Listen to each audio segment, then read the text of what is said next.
เมืองพุทธพรได้เปิดบั้นดำเนินการสำรวจพลเมืองและที่อยู่อาศัยทั่วประเทศครั้งที่ 5 ปี 2025 ติดพันกับบั้นเปิดการฝึกอบรมให้แก่นักเดินสำรวจและนักกฎการขันเมืองในวันที่20เดือนตุลาปี 2025 ที่ผ่านมานี้อยู่ที่สโมสรของเมืองโดยเป็นเกียรติเข้าร่วมเป็นประธานของท่านกิ่งแก้วนวพรหมรองเลขาคณะบริหารงานพรรคเมืองประธานคณะกรรมการปกครองเมืองทั้งเป็นผู้สินำเบียกงานร่วมเบียกงานสำรวจมิทันเดชนครสวรรค์คณะประจำพรรคเมืองรองประธานคณะกรรมการปกครองเมืองหัวหน้าคณะสีนำขันเมืองมีประธานคณะสีนำขันเมืองคณะผู้ฝึกขันเมืองบรรดาหัวหน้าของหัวหน้าโครงการอมขังเมืองเลขาคณะพักข้างคานกลุ่มบาทในบ้านตลอดฮอดนักสมรกรทั้งหมดเข้าร่วม150 ทานยิง33 ทาน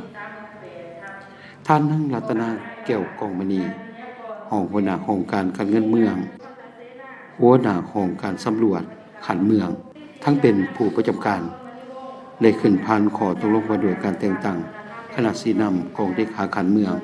ขอตกลงแต่งตั้งผู้ฝึกขันเมืองและขอตกลงแต่งตั้งนักเดินและนักกวดกาขันเมืองจากนั้นท่านกิ่งแก้วนวพรหมรองเลขาคณะบริหารงานพรรคเมืองประธานคณะกรรมการปกครองเมืองทั้งเป็นผู้สีนำร่วมเบียกงานสำรวจก็ได้ให้เกียรติกล่าวเปิดบั้นสำรวจและฝึกอบรมอย่างเป็นทางการซึ่งท่านได้ให้คู่ว่าซึ่งมีจุดประสงค์1แม่นเก็บคำสถิติพลเมืองลาวและต่างประเทศที่ดำรงชีวิตอยู่ลาวทั้งเก็บคำสภาพการขยายตัวของพลเมือง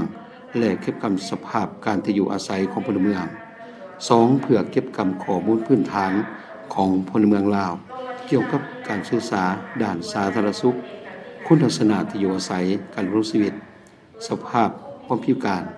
และสภาพการทุกข์ยากของพลเมือง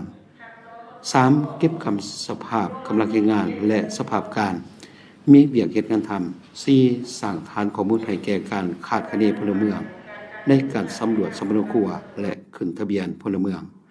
5สร้างและปรับปรุงระบบข้อมูลข่าวสารสถิติด้านต่างๆในนี้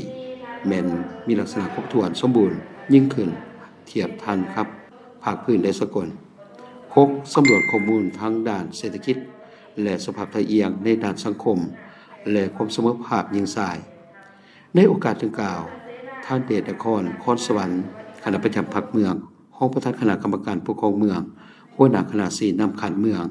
ก็จะได้ผ่านบทงานโดยย่อเกี่ยวกับการเข้าเกี่ยวข้องพร้อมในบั้นสำรวจพลเมืองและที่อยู่อาศัยครั้งที่5ปี2025ถึงมีสำหรับการฝึกอบรมในครั้งนี้แม้นดำเนินไปเป็นเวลา10 วันจึงจะสำเร็จ